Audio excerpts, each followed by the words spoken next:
New figures show that Scotland's deficit was almost £15 billion in the last financial year. That's £500 million higher than the previous year. Our Scotland editor, Sarah Smith, is in Glasgow for us now. And Sarah, what do these figures tell us?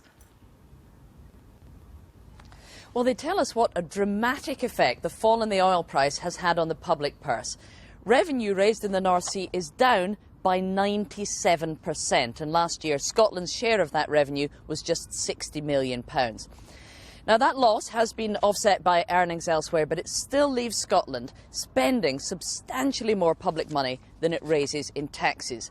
In fact, Scotland is running a notional deficit of 9.5% of GDP, which is high when you compare it to the UK total, which is running at 4% of GDP. Now, this doesn't mean that the Scottish Government has to slash public spending. Their budget is not actually determined by how much tax is raised in Scotland. But it does allow their political opponents to seize on these figures and say, look, this shows us that Scotland benefits economically from being part of the United Kingdom, and that if Scotland were to become independent, it would be struggling with a large deficit. That matters at the moment because, of course, the First Minister, Nicola Sturgeon, says she is considering whether or not to call a second referendum on independence. She responded to these figures today, saying it wasn't independence that was a threat to Scotland's economy, it was Brexit. She's produced other statistics which she says show that Brexit could cost the Scottish economy up to £11 billion a year. And she says that's what's really damaging, not the prospect of an independent Scotland.